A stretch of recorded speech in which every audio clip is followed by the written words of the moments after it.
The Miami Heat have had some incredible playoff runs over the last 3 seasons. They made the finals in 2020, they made the Eastern Conference Finals in 2022, and many people believe they are still in the conversation as one of the best teams in the Eastern Conference going into this season. And I've got to say, I just don't agree.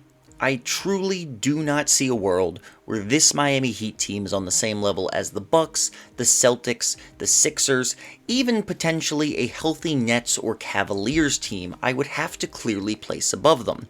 And maybe you think that's fair, maybe you don't.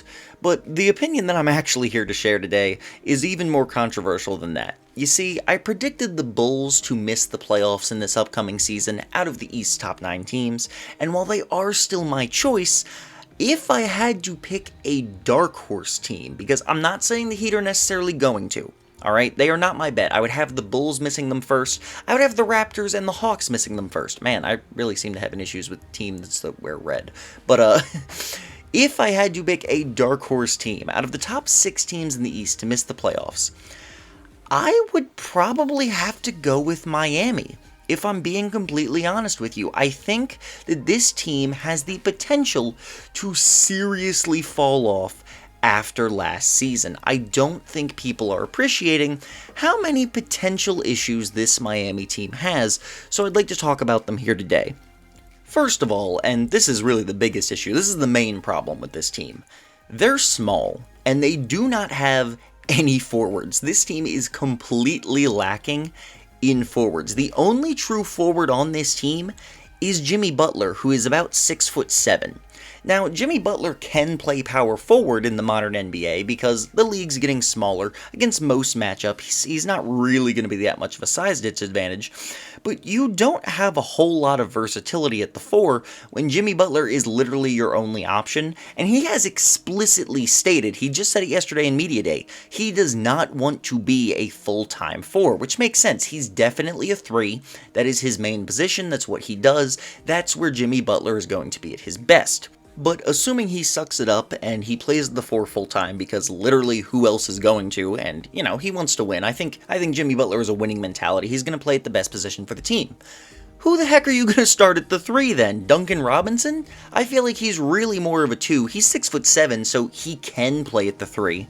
But, like, he's not an ideal 3, and then defensively, your wings kinda suck. Kyle Lowry's starting at point guard at this point, and I mean, he's getting old. I don't think he's the defender he once was. He's still a positive on that end, because he's a very smart defensive player, but he's certainly slower than he used to be. He keeps getting injured. I don't trust him all that much on that end. Tyler Hero is a negative on defense. Duncan Robinson is a massive negative on defense as well. And then you've got other guys on this roster who can be alright defensively, but not guys who are necessarily great, you know, like Max Strus. He plays hard on defense, but he's not someone who's going to come out there and, like, be a great positive defender. You're really going to need to depend on Jimmy Butler and Bam Adebayo, and Bam Adebayo is one of the best defenders in the league. He's super versatile, he's a great rim protector, but he can't do everything himself. And Jimmy Butler is also getting old. He's going to be 33 this season. He can't be out there giving you 110% on defense every single night like he is in the playoffs. The man's going to have to tone it back a little bit.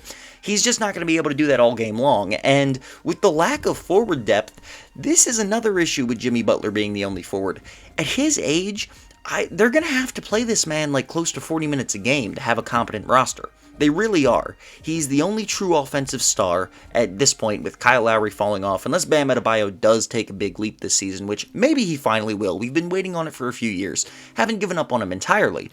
But Jimmy Butler is going to need to carry a massive load for this team on both ends unless one of two things happens. They could either make some kind of trade and get another really good forward, or Victor Oladipo would need to come back and need to be something close to his old self. We've seen little flashes of him here and there with the Heat, and maybe he can do it, maybe he can be a really quality starting caliber player at that once again, and in that case, he can be the starting 3 for this team, no problem.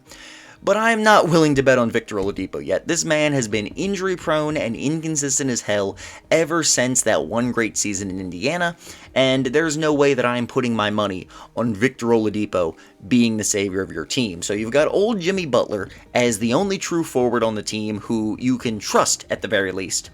And then this team is getting old. Once again, Kyle Lowry and Jimmy Butler are both getting up there. They both have some injury concerns.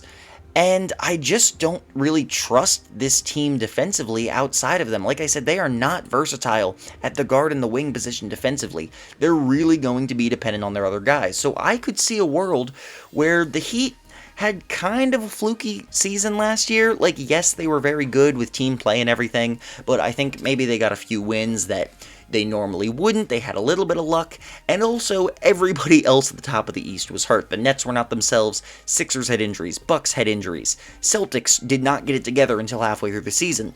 There is a very real world where all of those things change, and with the Cavaliers and the Hawks now better than they were, the Raptors continue developing, maybe the Bulls even get it together, the Miami Heat could honestly miss the playoffs, and as of right now, I might even bet on them to be in the play-in tournament. I wouldn't go that far.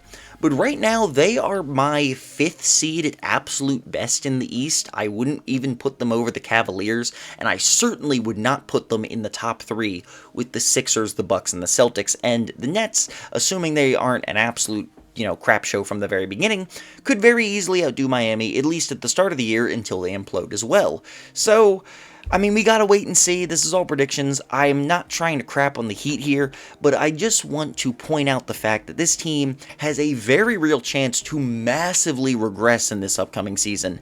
And if we get to the postseason and they've lost in the play-in because they were that far down to begin with, maybe you shouldn't be all that surprised.